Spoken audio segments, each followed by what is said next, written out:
நம்ம சேனலோட முந்தைய பதிவுகளை பார்க்குறதுக்கு கீழே வீடியோ டிஸ்கிரிப்ஷனில் அதற்கான லிங்க்கெல்லாம் கொடுத்துருக்கோம், போய் பார்த்து மகிழுங்கள். அனைவருக்கும் கோபிநாத்தின் நண்பு வணக்கங்கள் நண்பர்களே. இப்போ நம்ம சொல்லக்கூடிய இந்த விஷயம் ரொம்ப முக்கியமான விஷயம். அதாவது வாழ்க்கையோட இறுதிக்கு போனதுக்கப்புறம் தான் இந்த ஞாபகமே சில பேத்துக்கு வருது. அப்படி என்னென்ன ஞாபகம் அப்படிங்கிறத தான் பார்க்க இருக்கோம். முடிஞ்சால் இதெல்லாம் மாற்றிக்கிட்டு ஆரம்பத்திலேருந்தே சரியாக வாழும்போது வாழ்க்கை இனிமையானதாக இருக்கும் அப்படின்னா அது எந்த மாற்று கருத்துக்கும் உட்பட்டதல்ல. பெரும்பாலும் நம்மளோட மனதில் ஒரு ஆதிக்கம் உண்டு. மனித குலம் அப்படிங்கிறது எல்லாத்துக்கும் அப்பாற்பட்டது, எல்லா சக்திகளை விட பெரியது அப்படிங்கிற மாதிரி நமக்குள்ள ஒரு கர்வம் அப்படிங்கிறது சில பேத்துக்கு இயல்பாகவே இருக்குது.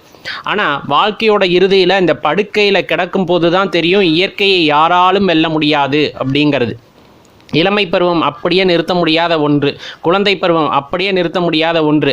அது தனது வளர்ச்சியை அடைந்து கடைசியாக அந்த முதுமையை அடைந்து நீங்கள் கட்டிலில் கிடக்க வேண்டும் என்பது இயற்கையின் நியதி. அப்படின்னா அதை மாற்றவே முடியாதுங்கிறது இறுதியில் தான் தெரிஞ்சுக்கிறோம்.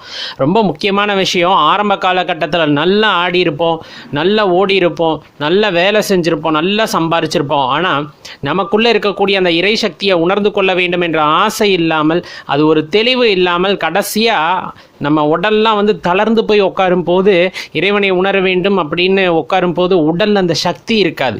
அந்த சக்தி இல்லாத போது பார்த்திங்க அப்படின்னா உள்ளார்ந்த உணர்தலை முழுமையாக அனுபவிக்க முடியாத சூழ்நிலை ஏற்பட்டு விடுகிறது. அதனால் வயசு இருக்கும் போதே இறைவனை தேட ஆரம்பித்து விட வேண்டும் உள்ளார்ந்து அப்படிங்கிறத தெரிஞ்சுக்கணும். இன்னும் ரொம்ப முக்கியமான விஷயம், வாழ்க்கையில் எல்லாமே நிரந்தரம் இல்லாதது, அதாவது எல்லாமே டெம்பரவரி, வந்தால் போயிடும் அப்படிங்கிறது எப்போ தான் தெரியும்? வாழ்க்கையோட கடைசி கட்டத்தில் இருக்கும்போது தான் தெரியும்.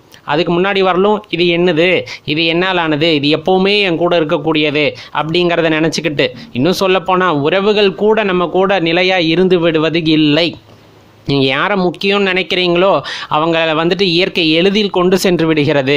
அதே போல தான் உங்களோட உடைமையாகட்டும், பொருட்களாகட்டும், பணமாகட்டும் எதுவுமே நிரந்தரம் அல்ல. இந்த இடத்துல நம்ம இன்னொன்னையும் தெளிவாக தெரிஞ்சுக்க வேண்டியது இருக்குது. உங்களுக்கு ஒரு இன்பம், ஒரு சந்தோஷமான சூழ்நிலை இருக்கிறது அப்படின்னா அதுவும் டெம்பரவரியாக தான் இருக்கும். அதே போல் ஒரு கஷ்டமான சூழ்நிலை வருகிறது அப்படிங்கும் போது அதுவும் மாறக்கூடியதாக தான் இருக்கும். இதைத்தான் நம்ம பெரியவங்க சொல்லியிருப்பாங்க, இதுவும் கடந்து போகும்னு எந்த நிலைமை வந்தாலும் நினச்சிக்குங்க அப்படின்னு. இதெல்லாம் எப்போ தான் புரியும்? வாழ்க்கையோட கடைசியில் தான் நம்ம புரிஞ்சுக்கிறதா இருக்குது. இன்னொன்று, எப்போவுமே நம்ம மனசில் ஒரு எண்ணம் இருக்கும், எல்லாமே எனக்கு சாதகமாக தான் நடக்கணுன்ட்டு நம்ம வாழ்க்கை ஓடிக்கிட்டே இருக்கும். ஆனால் அயர்ந்து படுத்ததுக்கு அப்புறம் தான் தெரியும் எதுவுமே நமக்கு சாதகமாக நடக்காது, எல்லாம் விதி பலன். இன்னொன்று, இறைவன் என்ன நினைக்கிறாரோ அதுதான் நடக்கிறது, இந்த இயற்கை தான் நம்மை வழி நடத்தி செல்கிறதுங்கிறது கடைசியாக தான் நமக்கு தெரிய வருது. இதெல்லாம் ஆரம்பத்திலேயே புரிந்து கொள்ள வேண்டிய ஒன்று. இன்னொன்று, பணம், புகழ் இந்த மாதிரி விஷயங்களுக்கு ஆசைப்பட்டு நம்முடன் இருக்கும் உறவுகளையும் அல்லது நம்மளை உண்மையாக நம்புகின்ற நண்பர்களையும் நம்ம ஒதுக்கி விடுகின்றோம். கடைசி காலகட்டத்தில் நீங்கள் என்னதான் கோடி கோடியாக பணம் சேர்த்தாலும், என்னதான் பொருள் சேர்த்து வைத்திருந்தாலும் எதுவும் உதவு போவது இல்லை. இன்னும் சொல்லப்போனால் ஆசையாக குழந்தைகளை பெற்றுக்கொண்ட பிறகும் கூட சில குழந்தைகள் கடைசி நேரத்தில் உடன் இருப்பதில்லை, தனித்து விடப்படுகிறார்கள் பெற்றோர்கள் அப்படிங்கிறது நிதர்சனமாக நம்ம கண்கூட பார்க்கக்கூடிய விஷயம். அப்போ என்னன்னா, உறவுகளை சேர்த்து கொள்ள வேண்டும், உறவுகளை பலப்படுத்தி கொள்ள வேண்டும் அப்படிங்கிறது சில பேர்த்துக்கு வாழ்க்கையோட இறுதியில் தான் தெரியவே வருது. பணம் மட்டுமே எப்போவுமே முக்கியம் இல்லை அப்படிங்கிறத தெரிஞ்சுக்கணும். கடைசி காலத்தில் நீங்கள் அதிகமாக பணம் சேர்த்து வச்சுருந்தாலும் அது பிரச்சனை தான், அதை நம்ம சொல்லக்கூடாது. நிறைய பணம் சேர்த்து வச்சுருந்தாலும் பிரச்சனை தான். இந்த பணம் உங்களுக்கு எந்த வகையிலும் உதவாது, அனுபவங்கள் தான் உதவும். இந்த அனுபவங்கள்னால் என்னன்னா, பெரும்பாலும் நம்ம அந்த உள்ள ஆற்றல் இருக்கும் போதே, நமக்குள்ள அந்த சக்தி இருக்கும் போதே பார்த்திங்க அப்படின்னா சின்ன வயசில் நிறைய இடங்களுக்கு பயணிக்க வேண்டும், இந்த இயற்கையை ரசிக்க வேண்டும், அன்பார்ந்து எல்லாத்துக்கிட்டையும் பேச வேண்டும். இதெல்லாம் அனுபவங்களாக நமக்குள்ளே எளிதில் இடம் பெற்று கொண்டே இருக்கும். ஒரு காலத்தில் நம்ம அசந்து படுத்துறோம் அப்படிங்கும் போது இந்த மாடுகள்லாம் அசை போடும் இல்லையா, அந்த மாதிரி நமக்கு அசை போடுவதற்கு சில எண்ணங்கள், அந்த ஞாபகங்கள் இருக்கும் போது நம்முடைய தனிமை கூட பெரியதாக தெரியாது. அந்த நேரத்தில் சிந்திப்பதற்கு, நினைத்து பார்ப்பதற்கான அந்த அனுபவங்கள் இருக்கும் போது வாழ்க்கையானது இனிமையாக இருக்கும். ஆனால் நம்ம அந்த மாதிரி எதுவுமே செய்யலை. எப்போ பார்த்தாலும் டிவி பார்க்க அல்லது ரொம்ப தேவையில்லாத விஷயங்களில் ஈடுபட இந்த மாதிரியே இருந்திருக்கும். பணம் மட்டுமே பெருசுன்னு ஓடி இருக்கும். அப்படிங்கும் போது அந்த நினைவுகளை ஒரு பொழுதும் நமது மனதிற்கு மகிழ்ச்சியை ஏற்படுத்த போவதில்லை அப்படிங்கிறத நம்ம நல்லா தெரிஞ்சுக்கணும். அதே போல தான் நம்ம எப்படி எல்லாத்துக்கிட்டையும் நடந்துக்கிட்டோமோ அதே போல தான் எல்லாருமே நமக்கு நடந்துக்குவாங்க அப்படிங்கிறது எல்லாம் முடிஞ்சதுக்கப்புறம் தான் தெரிய வரும். அதாவது நம்ம சபார்டினேட்னு நினைக்கிறோம், அதாவது நமக்கு கீழே வேலை செய்கிறவங்க அப்படின்னா அவங்கள போட்டு என்ன வேணாலும் திட்டலாம், என்ன வேணாலும் பண்ணலாம் அப்படிங்கிற மாதிரி நினைக்கிறோம். ஆனால் ஒரு காலகட்டத்தில் பார்த்தீங்க அப்படின்னா இது எதுவுமே உதவாதது. அதாவது அதிகாரம், அந்தஸ்து, உத்தியோகம் இதெல்லாம் அது அடுத்த பட்சம். அந்த மனிதம் அப்படிங்கிற ஒரு விஷயம் நமக்குள்ளே இருந்திருந்தால் தான் நம்ம நல்ல மனிதர்களாக நம் செல்லும் காலத்திலும் கூட 4 பேர் கண்கள்ல இருந்து தண்ணீர் வரும் அளவிற்கு வாழ்ந்திருக்க முடியும்.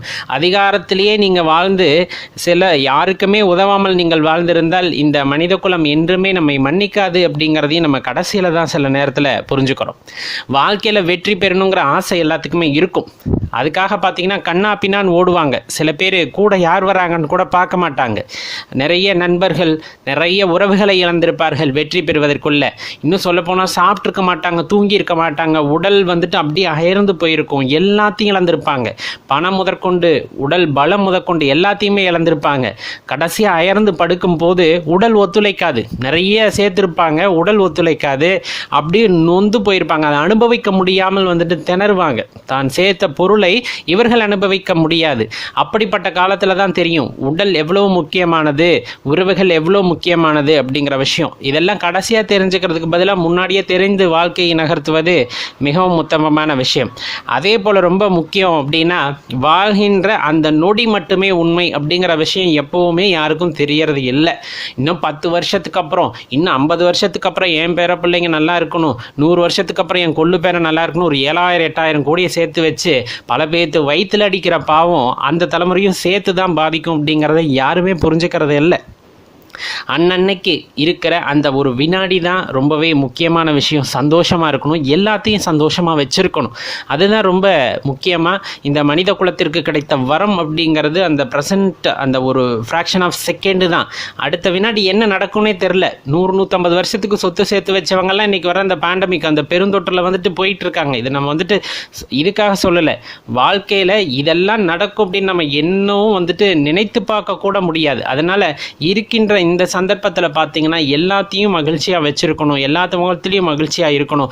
சேர்த்து வைத்த பொருளாக இருந்தாலும் அது அனைவருக்குமானது அப்படிங்கிறத உணர்றது கடைசி அந்த படுக்கை நேரத்தில் தானே தவிர, கடைசி அயர்ந்து படுக்கின்ற அந்த நேரத்தில் தானே தவிர வாழும் போது யாருக்குமே தெரிவதில்லை அப்படிங்கிறது தான் ரொம்ப சிந்திக்க வேண்டிய ஒரு விஷயம், வருத்தப்பட வேண்டிய ஒரு விஷயமாக இருக்குது. ரொம்ப முக்கியமாக கடைசி கட்டத்தில் நம்ம தெரிஞ்சுக்கிறோன்னா, நம்ம யாருக்கு தான் விழுந்து விழுந்து பார்த்தாலும், யாரை தான் காப்பாற்றணும்னு நினச்சாலும் எல்லாருமே சுயநலத்தோடு தான் வாழ்ந்திருக்காங்க அப்படிங்கிறது சில கட்டத்தில் தெரியும். ஆன்மீகவாதிகளை தவிர மற்ற எல்லா மனிதர்களும் எப்படின்னா, நீங்கள் விழுந்து விழுந்து யாரை பார்த்தாலும், அதாவது தன்னோட வாழ்க்கையை அழித்து கொண்டு பிறரை வாழ வைக்க வேண்டும் என்று நினைப்பவர்களாக இருப்பாங்க. அப்படிப்பட்டவங்களாம் கடைசியாக தான் தெரிஞ்சுப்பாங்க எல்லாத்து பின்னாடியும் சுயநலம் தான்ப்பா இருக்குது அப்படிங்கிற அந்த ஒரு விஷயத்தை உணர்ந்துக்கு போது தான் வழி ரொம்ப மிகையாக இருக்கும். அதனால தான் சொல்கிறது, உங்களுக்காக கொஞ்சம் வாழுங்க, உங்களுக்கு பிடிச்சதை சாப்பிடுங்க, உங்களுக்கு பிடிச்சதை செய்யுங்க. இந்த மாதிரி உங்களுக்குன்னு ஒரு உணர்வு இருக்கும், அதுக்கு மதிப்பு கொடுத்து வாழுங்கள் அப்படின்னு தான் கேட்டுக்கிறதா இருக்குது. நம்ம வாழ்க்கையில் பிறந்திருப்போம். 10வது வயசு பிறந்தநாள் கொண்டாடி இருப்பீங்க, 40வது வயசு கொண்டாடி இருப்பீங்க, 60வது வயசு, 80வது வயசு, 100வது வயசு, 120, இப்படி போயிட்டே இருக்கும். கடைசியாக அந்த உடல் அயர்ந்து படுக்கும்போது தான் தெரியும் வாழ்க்கை அப்படிங்கிறது ரொம்ப சின்னதுன்னு. சின்ன வயசில் சொல்லியிருப்பாங்க 80 வயசு 100 வயசு வரலும் வாழலாம் அப்படின்னு. அது என்னமோ 80 வயசு 100 வயசுங்கிறது ரொம்ப பெருசாக நினச்சிக்கிட்டு இருந்திருப்போம்.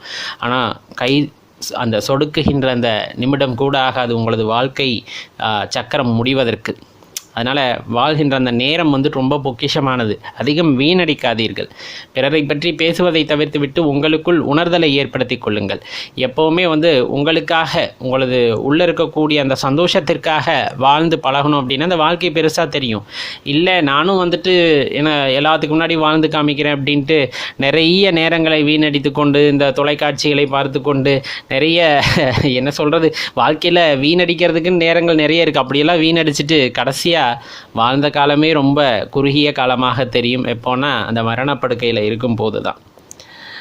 கடைசியாக நம்மளுக்கு தெரியறது ஒன்று தான், இவ்வளோ இருந்தோம், இத்தனை காலம் வாழ்ந்தோம், கடவுளை உணர முயற்சி செய்யாமல் விட்டுவிட்டோமே. அதே போல் பிரபஞ்சத்திற்கு முன்னால், நம்மை படைத்தவனுக்கு முன்னால் நம்ம ஒரு தூசு அளவுக்கு கூட கிடையாது அப்படிங்கிறது நமக்கு எப்போ தான் தெரிய வருதுன்னா நம்மளோட இறுதி காலகட்டத்தில் தான். இன்னும் நிறைய விஷயங்கள் இருக்குங்க. நம்ம ஆரோக்கியத்துக்கு முன்னாடி நம்ம சேர்த்து வைத்த பொருள் ஒன்றுமே இல்லை. பிறர் காட்டுகின்ற அன்பிற்கு முன்னாடி நம்ம சேர்த்து வைத்த பொருள் ஒன்றுமே கிடையாது. அப்படிங்கிற ஒரு சின்ன சின்ன விஷயமெல்லாம் கடைசி காலகட்டத்தில் தான் தெரிய வரும். பணம் முக்கியம்தான், இல்லைன்னு இல்லை. இப்போ நம்ம சொன்ன மாதிரி பணம் இல்லைனாலும் கடைசியாக இப்போ வாழக்கூடிய சூழ்நிலை இல்லை தான். ஆனால் மிகையான பொருளுமே கூட நமக்கு ஆபத்தாக சில நேரத்தில் முடிந்துவிடும். அன்பு, நம்மை உண்மையாக நேசிப்பவர்கள் உண்மையான உறவுகளை தவற விட்டு விடாமல் ஒவ்வொரு நொடியும் அழகாக ரசித்து வாழும் பொழுது நம்முடைய இறுதி காலகட்டம் கூட ரொம்பவே சிறப்பானதாக இருக்கும். அப்படின்னா அதில் எந்த மாற்றமும் கிடையாது நண்பர்களே. வாழும்போது சந்தோஷமாக வாழுங்க.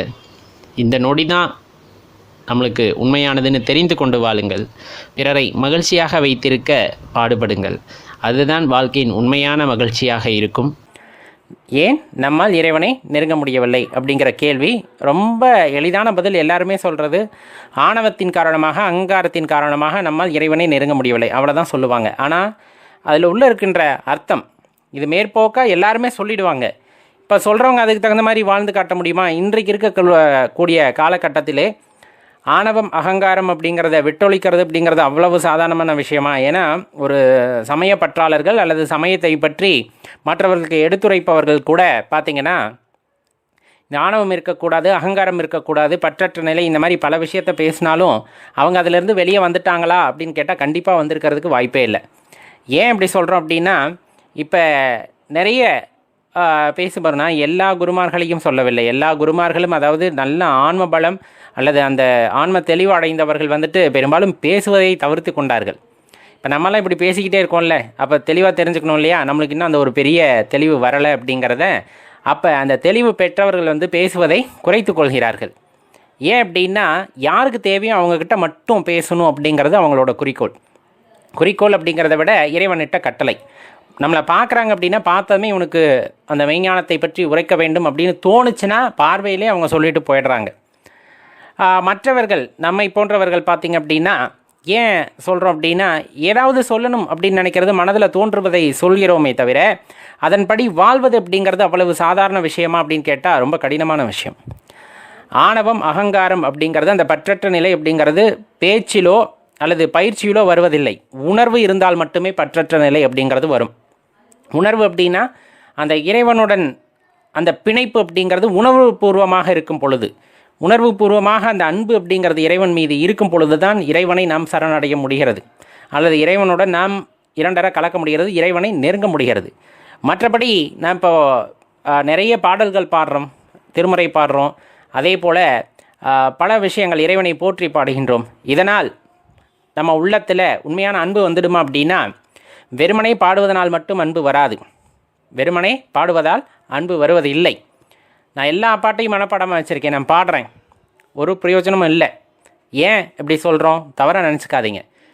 அதோட உட்பொருள், அந்த பாடல்களுடைய உட்பொருள், ஏன்னா அவங்க பாடினது அப்படிங்கிறது அவங்க உள்ளத்தில் மிகுந்த அந்த அன்பின் காரணமாக பாடினது. இப்போ மணிவாசகர் ஐயா பாடினதெல்லாம் கேட்டோம் அப்படின்னா அப்படியே உடம்பெல்லாம் சிலிர்த்துரும். ஒரு ஆதங்கத்தில் இறைவனை அப்படியே பாடும்போது அந்த பாடலை கேட்கும் போதே என்னமோ பண்ணும். இப்போ சுந்தரர் தேவாரமாக இருக்கட்டும், அதே போல் நாவுக்கரசர் பாடிய தேவாரம், இது மாதிரி நீங்கள் எதை எடுத்துக்கிட்டாலும் சரி, எல்லாமே உணர்வு பூர்வமாக பாடப்பட்டது. அதே உணர்வை கொண்டு நம்மால் பாட முடியுமா அப்படிங்கிறது சந்தேகமான விஷயம் தானே. ஏன்னா இப்போ நம்ம பக்தி பாடல்களை பாடுகின்றோம், அவ்வளோதான். ஒவ்வொரு ராகத்தில் பாடுகின்றோம், அவ்வளோதான். அவர்கள் பாடிய அதே உணர்வில் நாம் பாடுகின்றோமா அப்படின்னு கேட்டால் அது பெரிய கேள்விக்குறி. அப்போ இறைவனை அடைவதற்கு அந்த பாடல்களை பாடும்போது அதே உணர்வுடன் பாட வேண்டும் அப்படிங்கிறத தாண்டி அந்த பாடல்களை கூட பாட வேண்டாம், ஆனால் அந்த உணர்வு நமக்குள் இருக்க வேண்டும் அப்படிங்கிறது தான் முக்கியம். நம்ம வெறுமனை பற்றற்ற நிலைக்கு செல்கின்றோம்னு சொல்கிறதுனால உண்மையாகவே நாம் பற்றற்ற நிலைக்கு செல்வதை இல்லை. அப்படி பற்றற்ற நிலைக்கு செல்பவர்கள் யாரும் சொல்வதில்லை. ரொம்ப முக்கியமான விஷயம். அப்போ இறைவனை நம்மால் ஏன் நெருங்க முடியவில்லை அப்படின்னா, போலி வேடம் பூண்டு கொள்வதால் நம்மால் நெருங்க முடியவில்லை, அவ்வளோதான். போலி வேடம் பூண்டு கொள்வதால் நம்மால் இறைவனை நெருங்க முடியவில்லை. ஏன்னா இன்னுமே இந்த புற அழகிலே ஒரு ஈடுபாடு, எவ்வளவு தான் ஆன்மீகத்தில் போனாலும் புற அமைப்பு அப்படிங்கிறத ரொம்பவே கவனம் எடுத்துக்கொள்கிறார்கள். அப்படிங்கும்போது அந்த இடத்துல என்ன ஆகுது, உண்மையாகவே அகத்தே செய்கின்ற வழிபாடு அப்படிங்கிறத பெரிதாக நினைக்காமல் புறம் அப்படிங்கிற அந்த ஒரு விஷயத்தின் மீது நம் கவனம் அதிகம் செலுத்துகிறோம். அப்படிங்கும் போதே பாதி சறுக்கல் ஏற்பட்டு விடுகிறது. மற்றபடி இந்த பொன் பொருள், இந்த புற உலகத்திலே கிடைக்கக்கூடிய எல்லா அனுபவங்களுக்கும் ஆசைப்படும் பொழுது இன்னும் பாதி சறுக்கல் ஏற்பட்டு விடுகிறது. உண்மையாகவே நான் பற்றற்ற நிலைக்கு வந்துவிட்டேன் என்று உணர்வு பூர்வமாக இல்லாத போது என்னை நானே அப்படி எண்ணிக்கொள்வதனால் நான் பற்றற்ற நிலைக்கு படிப்படியாக வந்து கொண்டிருக்கின்றேன் நினைப்பதன் மூலமாக மொத்தமும் சறுக்கலாகி விடுகிறது. பற்று இல்லா நிலை வேண்டும், இல்லை என்றெல்லாம் குறிப்பிடவில்லை. அது உணர்வு பூர்வமாக வர வேண்டுமே தவிர வாயிலிருந்து வருகின்ற வார்த்தைகளாக இருக்கும் பட்சத்திலே அந்த பக்திக்கு பெரிய அளவிலான அந்த ஒரு கொடுப்பனை கிடைப்பதில்லை அப்படிங்கிறத நம்மளால் உறுதியாக சொல்ல முடியும். ஒவ்வொருத்தர் செய்த சேவைகள், இப்போ நீங்கள் நாயன்மார்களை எடுத்துக்கோங்க, அதே போல் ஆழ்வார் பெருமக்கள், அந்த சைடு ஆழ்வார் பெருமக்களாக எடுத்துக்கலாம். இதுபோல் பெரிய பெரிய ஞானியர்கள் எல்லாமே பாடல்களை இயற்றியிருக்கிறார்கள் இல்லையா? இறைவன் மீது பாடல்களை பல பாடியிருக்கிறார்கள். அவர்கள் பாடிய விதம், அவர்கள் எழுதிய விதம் உணர்வு பூர்வமானது. உள்ளத்திலிருந்து பொங்கி எழுந்த அன்பின் காரணமாக வெளிப்பட்ட பாடல்கள். இப்போ அதே போல் நமக்கு பாடல்களை இயற்றக்கூடிய ஆற்றல் இருக்கிறது, அல்லது அதே உணர்ச்சியுடன் இறைவனை பற்றி பேசக்கூடிய ஆற்றல் இருக்கிறது, அவரை போற்றக்கூடிய ஆற்றல் வருகிறது. அப்படின்னா ஏதோ ஒரு இடத்துல நம்ம அதுக்கு தகுதியானவர்களாக மாறுகிறோம் அப்படின்னு வேணால் நினச்சிக்கலாம், வெளியே சொல்லக்கூடாது. அப்போ என்ன விதத்தில் நம்ம இதை எடுத்துக்கிறது? எப்படி இறைவனை நாம் நெருங்க முடியும் அப்படின்னா, உண்மையாகவே அந்த ஆணவம் அப்படிங்கிறது அழிந்து விட்டால், உண்மையாகவே அந்த அகங்காரம் அப்படிங்கிறது நமக்கு இல்லாமல் போய்விட்டால், உண்மையாகவே உங்களது மனதினில் அன்பு பெருக்கெடுக்கிறது என்றால், அந்த உணர்ச்சி பொங்க நாம் இறைவன் மீது வைக்கின்ற அன்பு மட்டுமே நம்மால் இறைவனை நெருங்குவதற்கு வழியை ஏற்படுத்தி கொள்ள முடியுமே தவிர, இறைவனிடம் போய் நான் உனக்கு நான் சம்பாரித்த எல்லா காசையும் கொட்டி கோவில் கட்டி தந்துடுறேன், எல்லாத்தையும் உண்டியலில் போட்டுறேன், உண்டியலில் போடுற காசு என்றைக்காச்சும் சாமியை எடுத்து பயன்படுத்தி பார்த்துருக்குமா? கிடையாது இல்லையா? இல்லை, அது ஒரு பிரயோஜனமே இல்லை. நம்ம உண்டியலில் போய் காசு போடுறோம் அப்படின்னு வேண்டதில் ஒரு பிரயோஜனமே இல்லை. அதை ஆண்டவன் எப்பொழுதுமே எதிர்பார்ப்பதில்லை. ஆனால் அதையும் மீறி நம்ம சொல்கிறோம் இல்லையா, எனக்கு இதை செஞ்சால் நான் உண்டியலில் இவ்வளோ பணம் போட்டுறேன், அப்போ இறைவன் உங்களோட நெருங்குவார் என்று நினைக்கிறீர்களா? அல்லது நம்முடன் நெருங்குவார் என்று நினைக்கிறீர்களா? வாய்ப்பே இல்லை. சாதாரணமாக ஒரு மனிதன் இறைநிலை அடைய வேண்டும் என்றாலே பற்றற்ற நிலை வேண்டும் அப்படிங்கிறோம். இறைவனுக்கு போய் இந்த பொருள் மீதெல்லாம் பற்று இருக்கின்றது என்று நம்மை நாமே ஏமாற்றி கொண்டால் அதற்கு இறைவன் பொறுப்பாக மாட்டார். நம்ம காசு போட்டால் தான் இதை செய்வார்னா அவர் இறைவனே இல்லையே.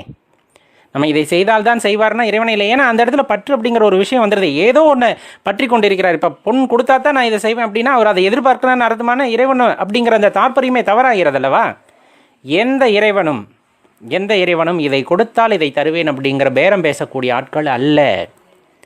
உணர்வு பூர்வமாக நீங்கள் அவர்களை நெருங்கும் பொழுது கண்டிப்பாக உங்களுடைய உணர்வுகளை புரிந்து கொள்பவர்களாக அவர்கள் எப்பொழுதுமே இருக்கிறார்கள். அந்த இறைவன் எப்பொழுதுமே அந்த உணர்வு பூர்வமாக அணுகுகின்றவர்களுக்கு அனுகிரகம் செய்பவராக இருக்கின்றார்.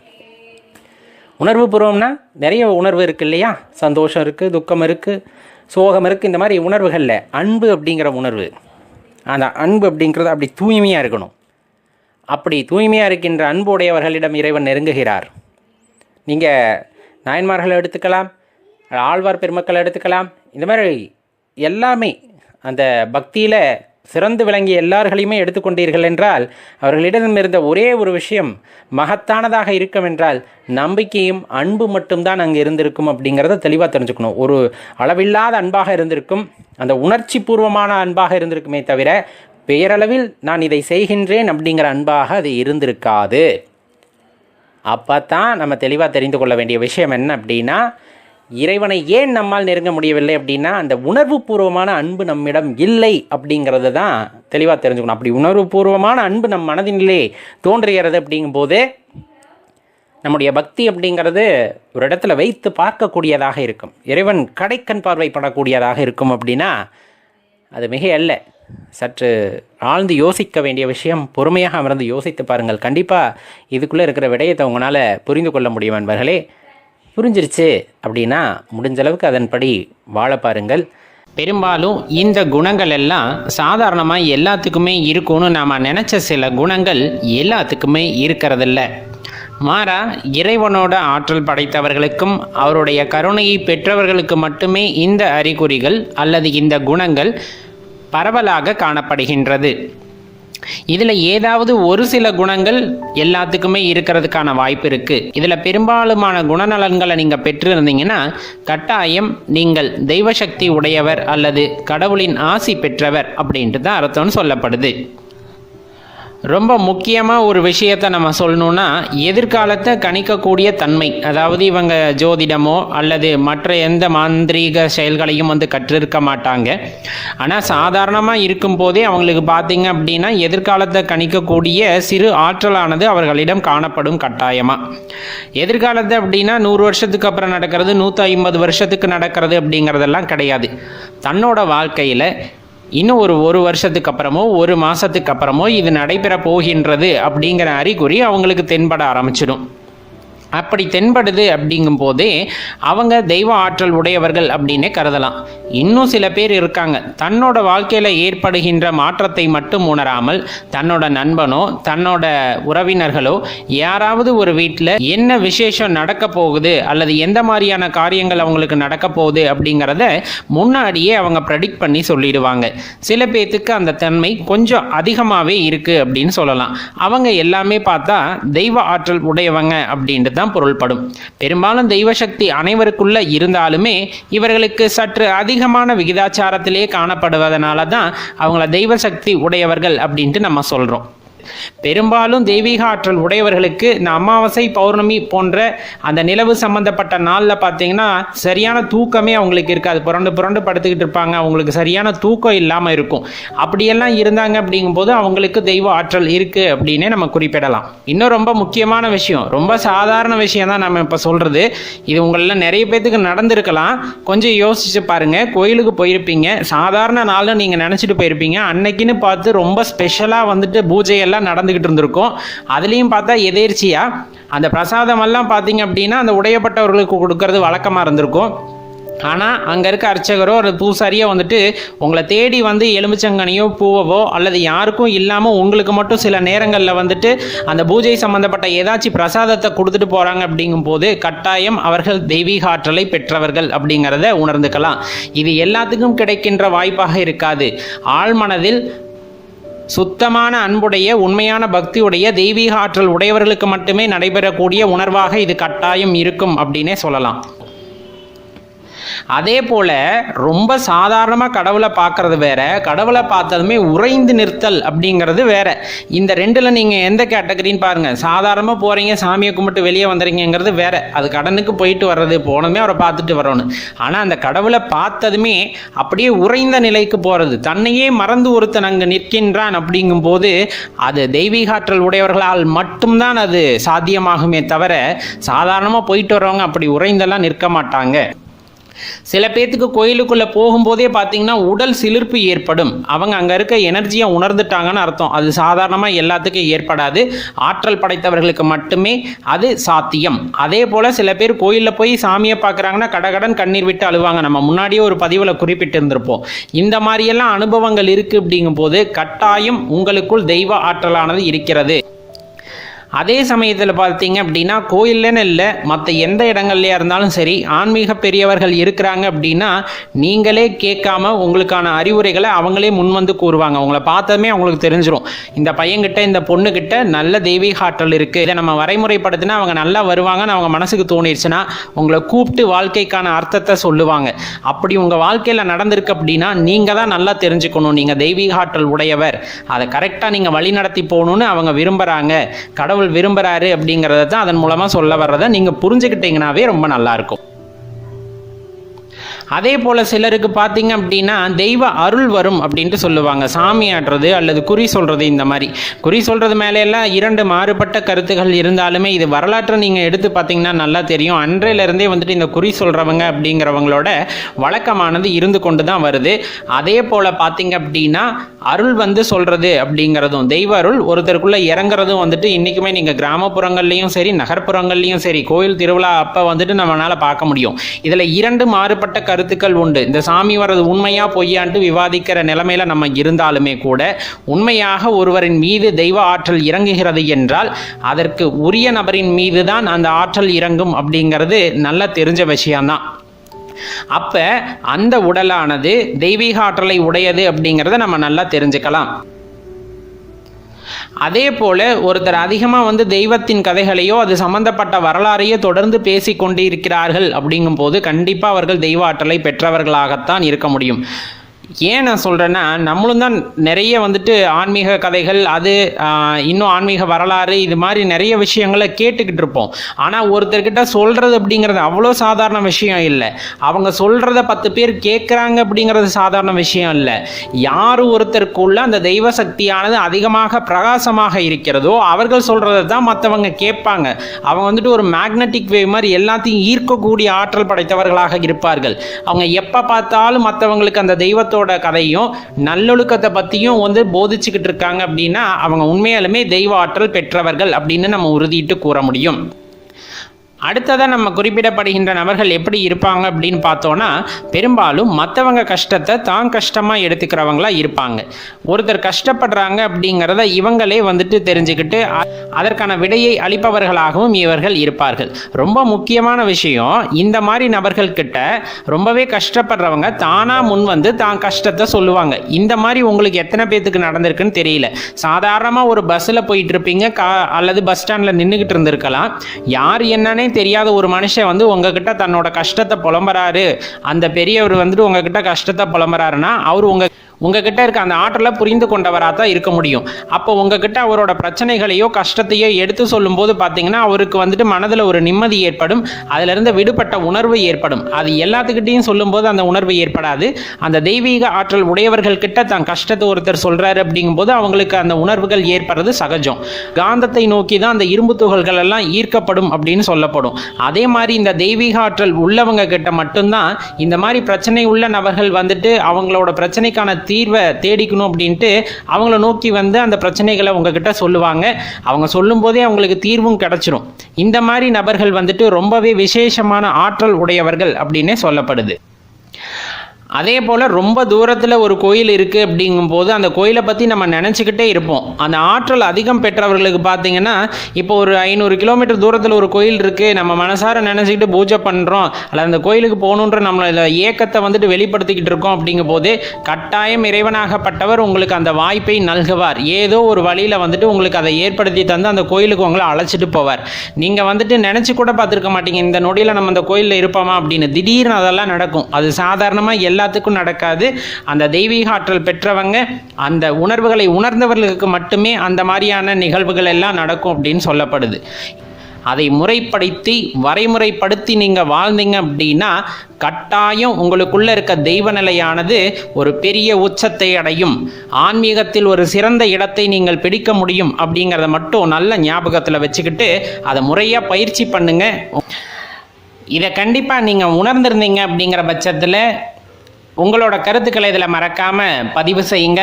மறக்காமல் இந்த தொகுப்பு உங்கள் நண்பர்களோடையும் பகிர்ந்துக்குங்க. நண்பர்களே, இறைவனை எப்படி நாம் உணர முடியும், நீங்கள் எங்கே உணர்ந்திருக்கிறீர்கள் அப்படிங்கிறத தான் நம்ம இப்போ பார்க்க போகிறோம். சாதாரணமாக நம்ம சொல்ல போனால் கோவில்களுக்கு நம்ம போகிறோம், இல்லை வீட்டில் பூஜை அறையில் அமர்ந்திருக்கோம். அப்படிங்கும் போது சில அறிகுறிகள் மூலமாக இறைவன் நமக்கு ஏதோ சொல்ல வருவதை நாம் உணர்ந்து கொள்ள முடியும். அதுலேயும் ஒரு சிலர்லாம் இருக்காங்க, அவங்க பக்கத்தில் வந்துட்டு கடவுள் இருப்பதை அவங்களால உணர முடியும். பக்கத்தில் யாரோ இருக்காங்க, எனக்கு இந்த கமெண்ட் கொடுக்குறாங்க, நான் இதை தான் பண்ண போகிறேன் அப்படின்னு சொல்லக்கூடியவங்க நிறைய பேர் இருப்பாங்க. சில பேர் அம்மனை வழிபடுறவங்களா இருக்கலாம், சில பேர் வந்துட்டு சிவனை வழிபடுறவங்களா இருக்கலாம், சில பேர் விஷ்ணுவை வழிபடுறவங்களா இருக்கலாம். இந்த மாதிரி எந்த கடவுளாக இருந்தாலும் சரி, ஏதோ ஒரு ஆற்றல் அவர்களை சுற்றி இருந்து கொண்டே இருக்கும். அது அரணாக இருந்து அவர்களை காத்து கொண்டே இருக்கும். அதை அவர்கள் உணர்கிறார்களா அப்படிங்கிறது தான் முக்கியம். எப்போ உணர முடியும் அப்படிங்கிறதையும் நம்ம சொல்கிறோம். பெரும்பாலும் பார்த்தீங்கன்னா பூஜை எப்போ நடக்கக்கூடிய சில விஷயங்களின் மூலமாக ஏதோ ஒரு சக்தி நம்மிடம் இருக்கிறது அப்படிங்கிறத அவங்க உணர்ந்துப்பாங்க. உதாரணத்துக்கு எடுத்துக்கிட்டோம் அப்படின்னா, சாமி கும்பிட்டுக்கிட்டு இருக்கும்போது அவங்களுக்கு சில சுப சகுனங்கள் வந்துட்டு ஏற்படும். அவங்க ஏதாச்சும் மனதில் எண்ணம் இருக்குது அப்படிங்கும்போது அது நடைபெற போகிறது அப்படிங்கிறதுக்காக சாமிக்கிட்ட இருந்து பூ தவறி கீழே விழுகலாம். அல்லது சில நேரங்களில் பார்த்தீங்க அப்படின்னா அந்த மணியோசை, அந்த கோவில் அந்த ரம்யமான மணியோசை வந்து நம்ம சாமி கும்பிடும்போது ஏற்படுதுன்னா நம்ம வேண்டுதல்கள் பலிக்கக்கூடியது அப்படிங்கிறத நம்ம நல்லா தெரிஞ்சுக்கலாம். இல்லைன்னா சில பேர் வந்துட்டு மஞ்சளும் குங்குமமும் நம்ம கையில் கொடுக்குறாங்க அந்த நேரத்தில் நம்ம வேண்டிகிட்டு இருக்கும் போதுனா இது எல்லாமே கடவுளை உணர்த்தக்கூடிய சம்பவங்கள். சில பேர்த்துக்கு உடலில் சிலிர்ப்பு ஏற்படும். சம்பந்தமே இல்லாமல் நான் சாமி வேண்டிகிட்டு இருப்பேன், உடல் பார்த்தோன்னா சட்டுன்னு சிலிர்த்து இருக்கும். சில பேருக்கு கண்ணில் தாரையாக தண்ணி வரும். இது எல்லாமே கடவுளை உணரக்கூடியது தான்.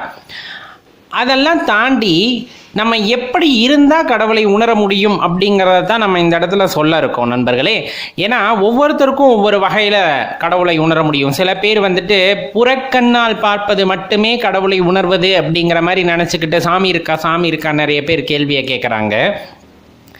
இருக்கா அப்படின்னு கேட்டால் அவங்களுக்கு இல்லை அப்படிங்கிற பதிலை நீங்கள் சொல்லிடலாம் தாராளமாக. ஏன்னா இருக்குது அப்படின்னு நம்பி அதற்கான வேலைகளில், அதாவது கடவுளை உணர வேண்டும் என்ற எண்ணத்தில் அதற்கான வேலைகளை செய்பவர்களால் மட்டும்தான் கடவுளை உணர முடியுமே தவிர, இல்லை என்ற மனோபாவத்தில் எதை பார்த்தாலும் இல்லை இல்லை என்று போவவர்களுக்கு அது ஒரு நாளும் பலித்தமாகாத நண்பர்களே. அதனால தான் நம்ம இப்படி சொல்லிக்கிறோம். சரி, இப்போ பார்த்தோம் அப்படின்னா சில பேர்த்துக்கு அசிரீரியாக இருக்குது, அந்த வாய்ஸ் வந்துட்டு அவங்களுக்கு வந்துட்டு வழிகாட்டக்கூடியது இருக்குது. அதே போல் ஒவ்வொருத்தருக்கும் ஒவ்வொரு காலகட்டங்களில் ஒரு திருப்பம் ஏற்பட்டிருக்கும். இல்லைனாலும் கொஞ்சம் பொறுமையாக இருக்கணும். ஏன்னா எல்லாத்துக்கும் ஒரே காலகட்டத்தில் இறைவனை உணர முடியும் அப்படின்னு நம்ம சொல்ல முடியாது. அதுக்கப்புறமா நம்மளுக்கு கூடயே இருந்து வழிகாட்டுவாங்க. நம்ம முன்னோர்களாகட்டும் இறைவனாகட்டும் எல்லாமே அதீத சக்தி தான். சரி, அதை எவ்வாறு உணர முடியும், அதை நம்ம எப்படி தயார்படுத்திக்கணும் இறைவனை உணர்வதற்கு அப்படின்னா, இது எப்படி சாத்தியம்? தியானத்தின் மூலமாக சாத்தியமாகின்றது அப்படின்னு சொல்லப்படுகின்றது. அது ஒரு வகை. சாதாரணமாக நான் தியானமெல்லாம் பண்ணலை, நான் எப்படி வந்துட்டு இறைவனை காண முடியும் அப்படின்னா, சஞ்சலம் இல்லாத மனதை நீங்கள் உருவாக்கி கொண்டால், அதாவது சலனமில்லாத மனதை நீங்கள் உருவாக்கி கொண்டால் அந்த மனது இறைவனை உணரக்கூடிய ஆற்றல் பெற்றதாக இருக்கும் நண்பர்களே. இது கட்டாயமாக நீங்கள் முயற்சி கூட பண்ணி பார்க்கலாம். சலனமில்லாத மனது அப்படின்னு நம்ம எதை சொல்கிறோம் அப்படின்னு பார்த்தோன்னா, அந்த மனசுக்கு மல்டிபிள் டாஸ்க் இருக்கக்கூடாது. ஏன்னா மனசை மாதிரி அதிவேகமான எக்யூப்மெண்ட் இந்த உலகத்தில் வேறு எதுவுமே கிடையாது. இப்போ நான் பேசிகிட்டு இருக்கேன்னா அந்த பேசுகிற பேச்சுக்குள்ளே என்னோட கவனங்கள் அல்லது நினைவுகள் வேறு இடத்துக்கு போயிட்டு வந்துட்டு இருக்கும். திடீர்னு USA, திடீர்னு சைனா, திடீர்னு ஸ்ரீலங்கா, இந்த மாதிரி எல்லா இடங்களுக்கும் போய்கிட்டு வந்துட்டு. அந்த மாதிரி இல்லாமல் மனதை ஒரு நிலைத்தன்மையுடன், அது சலனம் இல்லாமல் ஒரே இடத்தில், அதாவது உங்கள் உடம்புக்குள்ள அதோட இயல்பான ஆற்றலோடு இருக்கும்போது கண்டிப்பாக உங்கள் அருகில் இருக்கக்கூடிய இறையாற்றலை உங்களால் உணர முடியும் நண்பர்களே. அதே போல் ரொம்ப முக்கியமான விஷயம் என்னன்னா, நம்ம அதை ரிசீவ் பண்ணுறதுக்கு, அதை உணர்வதற்கு எப்போதும் தயாராக இருக்க வேண்டும். எப்போவுமே கேட்டை ஓப்பன் பண்ணி வச்சா தான் வந்துட்டு உள்ளே காற்று வரும். கேட்டை பூட்டி வச்சுக்கிட்டு காற்று வரலன்னா நம்ம ஒன்றுமே பண்ண முடியாது அப்படிங்கிறது அதில் இயல்பாக உள்ள ஒரு விஷயம். அப்போ தான் என்ன பண்ணுறோம், ஆர்டிஃபிஷியலாக ஃபேனு அது இதுன்னு போட்டு காற்றை உருவாக்கிக்கிறோம். அதாவது நம்மளே வந்துட்டு ஒரு என்விரான்மெண்ட்டை க்ரியேட் பண்ணிக்கிறோம். இதுதான் கடவுள் அப்படின்ட்டு கிடையாது. உங்களோட மனசை முதல்ல ஓப்பன் பண்ணி வைங்க. அது சலனம் இல்லாமல் இருக்க வேண்டும். அதுக்கப்புறம் வந்துட்டு நீங்கள் தியானமோ அல்லது இறைவனை உணர வேண்டும் என்ற மனநிலையிலோ அமரும்போது கட்டாயமாக உணர முடியும் நண்பர்களே.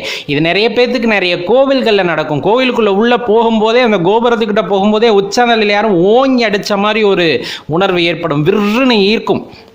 அது எல்லாம் அந்த பாசிட்டிவ் வைப்ரேஷன் அந்த கோயிலில் இருக்கிறது. எல்லா கோயிலையும் எல்லாருனாலையெல்லாம் உணர முடியாது, நல்லா தெரிஞ்சுக்குங்க.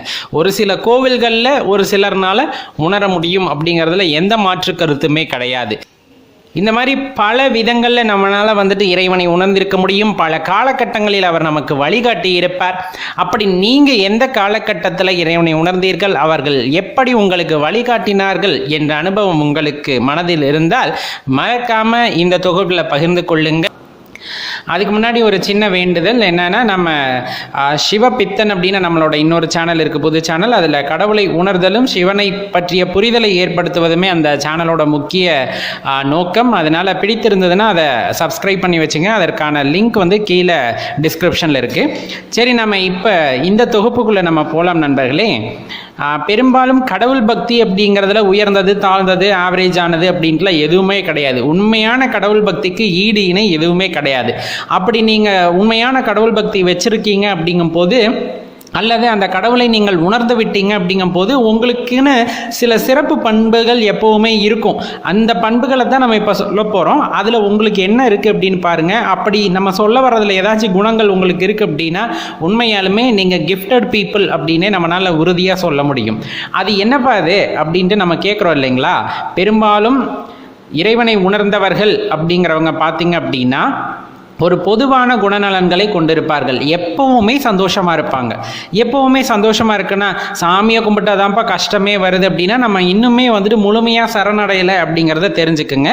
உண்மையான ஆன்மீகத்தில் ஈடுபட்டவர்கள், உண்மையாலுமே இறைவனை உணர்ந்தவர்கள், எவ்வளவு கஷ்டம் வந்தாலும் சரிதான் எல்லாத்தையும் தூக்கி கொண்டு போய் இறைவனோட பாதத்தில் வச்சுட்டு பயங்கர ஹாப்பியாக இருப்பாங்க, சந்தோஷமாக இருப்பாங்க. இது பிரச்சனை எனக்கு கிடையவே கிடையாது, இது அவருக்கு வந்த பிரச்சனை, அவரு தான் பார்த்துக்கணும், நான் ஏன் பார்த்துக்கணுன்ட்டு இயல்பான வாழ்க்கையில் போயிட்டே இருப்பாங்கங்க. அந்த மாதிரி நீங்க இருக்கீங்களா? யோசிச்சு பாருங்க. அப்ப நீங்க உண்மையாலுமே மெய்ப்பொருளை கண்டு கொண்டீர்கள் அப்படின்னு தான் நம்மளால சொல்ல முடியும். அதே போல இந்த உலகத்துல பிறந்த எல்லாத்தையுமே சமமா நினைப்பாங்க. சமமான எப்படின்னா, இப்போ எனக்குன்னு ஒரு மரியாதை நான் எதிர்பார்ப்பேன் இல்லைங்களா, அந்த மரியாதையை நான் பிறருக்கு கொடுப்பேன். அது ஜீவராசிகளாக இருந்தாலும் சரி, மனிதர்களாக இருந்தாலும் சரி, மரமாக இருந்தாலும் சரி, எல்லாத்தையும் சமமாக பாவிக்கிற குணமானது இறைவனை உணர்ந்தவர்களிடம் கட்டாயமாக இருக்கும். அதில் எந்த மாற்று கருத்துமே கிடையாது. அடுத்து பார்த்தீங்கன்னா, பிறரோட வளர்ச்சிக்காக, பிறரோட நன்மைக்காக தன்னைத்தானே தியாகம் செய்வதற்கு தயாராக கூட சில பேர் இருப்பாங்க. இப்படியெல்லாம் இருப்பாங்களா அப்படின்னா கட்டாயம் இருந்திருக்கிறார்கள். ஆன்மீகவாதிகள் என்பவர்கள் தன்னலத்திற்காக வாழ்பவர்கள் அல்ல, பிறர் நலத்திற்காக, அதுவும் குறிப்பாக பொது நலத்திற்காக தன்னோட வாழ்க்கையவே அர்ப்பணித்துக் கொள்பவர்கள் தான் உண்மையான ஆன்மீகவாதிகள். இப்போ சித்தர்கள் நம்ம பார்க்குறோம். சித்தர்கள் தனக்குள்ள இருக்க இறைவனை உணர்ந்து கொண்டு இறைவனை அடைந்தவர்கள் மட்டுமல்ல, தான் கற்றுக்கொண்ட அஷ்டமா சித்துகளின் வாயிலாக இந்த மனித குலத்திற்கும் அல்லது இந்த உலகத்திற்கும் தேவைப்படக்கூடிய அந்த மருந்துகளை கண்டுபிடித்தும் கொடுத்திருக்கிறார்கள். அப்ப பிறர் நலனுக்காகவே வாழ்பவர்களாக உண்மையான ஆன்மீகவாதிகள் இருப்பார்கள் அப்படிங்கிறத மறந்துடாதீங்க. துன்பம் வர்ற நேரத்திலும் பார்த்தீங்கன்னா பயங்கரமா சிரிக்கக்கூடிய ஒரே ஆட்கள் யாருன்னு பார்த்தா நம்ம ஆட்களாக தான் இருப்பாங்க. உண்மையாலுமே இறைவனை உணர்ந்தவர்கள் அல்லது இறைவனோட அந்த அருட்கருணை பார்வையை பெற்றவர்கள் எப்பவுமே துன்பம் வந்தாலும் சிரித்து கொண்டே இருக்கின்ற அந்த தன்மையை பெற்றிருப்பார்கள் அப்படின்னு சொல்லப்படுது. ரொம்ப முக்கியமாக சொல்லப்போனால் எப்பவும் அமைதி விரும்பிகளாக இருப்பார்கள். தனிமையில் இருக்க வேண்டும் என்று எண்ணுவார்கள். கலந்துரையாடல் எல்லாமே இருக்கும், ஆனால் தனிமையில் இருக்கும்போது அந்த தியானம் அப்படிங்கிற அந்த ஒரு விஷயத்தை உள்ளார்ந்து உணர்ந்ததுனால எப்பவும் தனிமையை நாடக்கூடியவர்களாக இருப்பார்கள். தன்னுடன் ஒத்த கருத்து உடையவர்கள், அதாவது நிறைய கருத்து பரிமாற்றத்தை எதிர்பார்ப்பவர்களாக இருப்பார்கள். இப்போ நம்ம ஒன்று சொல்கிறோம் அப்படின்னா அதில் ஒரு ஆன்மீக கருத்து இருக்குது அப்படின்னா அதை எடுத்துப்பாங்க. அதில் ஏதாவது தவறு இருந்தாலும் அடுத்தவங்களை புண்படுத்தாத வகையில் அதுக்கு மாற்று கருத்து சரியாக எடுத்து வைக்கக்கூடியவர்களாக இருப்பார்கள். இது எல்லாமே இறைவனால் ஆசீர்வதிக்கப்பட்டவர்களால் மட்டும்தான் முடியும் அப்படிங்கிறத மறுத்திட முடியாது. ரொம்ப நல்ல குணங்களை பெற்றிருப்பார்கள். பிறருக்கு துன்பம் செய்ய மாட்டாங்க, பிறரை ஏமாத்தணும்னு நினைக்க மாட்டாங்க, பொய் சொல்ல மாட்டாங்க, கொல்லாமையை கடைபிடிப்பாங்க. இந்த மாதிரி ஒரு சிறப்பான குணநலன்களை பெற்றிருக்கிறாங்க. அப்படிங்கும்போது கண்டிப்பாக அவங்களுக்கு இறைவனோட அருட்கருணை இருக்கின்றது. இறைவனை உணர்ந்தவர்கள் அப்படித்தான் இருப்பார்கள் அப்படிங்கிறத நல்லா தெரிஞ்சுக்குங்க. அதே போல உபதேசம் செய்வதில் வல்லவர்களாக இருப்பார்கள். தான் கற்றுக்கொண்டதை எப்போதுமே தனக்குள் வைத்துக் கொள்ளாமல் அந்த நன்மைகள் பிறரையும் அடைய வேண்டும் அப்படிங்கிற எண்ணம் படைத்தவர்களாக இருப்பார்கள். பிறருடைய கஷ்டத்தை காது கொடுத்து கேட்பவர்களாகவும் அதற்கு விடை கொடுப்பவர்களாகவும் ஆன்மீகவாதிகள் அப்படிங்கிறவங்க இருப்பாங்க. பணத்தை ஒரு பொருட்டாவே மதிக்காதவன் தான் உண்மையான ஆன்மீகவாதியா இருக்க முடியும். பணம் வரும் போகும், தேவைதான் இல்லைங்களா, ஆனால் தேவைக்கு அதிகமாக சேர்த்து வச்சுக்கிட்டு அதை பார்த்துட்டு பயப்படுறவங்க உண்மையான ஆன்மீகவாதிகள் கிடையாது. அதனால எப்பவுமே பணத்தை ஒரு பொருட்டா நினைக்க மாட்டாங்க, அது தனக்கு தேவைன்னு நினைக்க மாட்டாங்க இறைவனை உணர்ந்தவர்கள். எல்லாத்தையுமே கடவுள் கையில் கொடுத்துருங்க அப்படின்னு தான் நம்ம சொல்கிறோம். நன்மையோ தீமையோ எது நடந்தாலும் சரி அது இறைவன் பார்த்து நடத்தி வைப்பது, அது இறைவன் கையில் விட்டுட்டா உங்களுக்கு எந்த பிரச்சனையுமே இருக்காது. இப்போ நம்ம சொன்னதில் ஏதாவது குணநலன்கள் உங்களுக்கு இருக்கா அப்படின்ட்டு பாருங்களேன். கண்டிப்பாக இதில் ஏதாவது 1-2 குணங்கள் உங்ககிட்ட பொதுவாக இருக்குது அப்படிங்கும்போது கடவுளோட அருட்பார்வை உங்கள் மீது எப்போவுமே இருந்திருக்கு அப்படின்னு தான் சொல்ல முடியும்.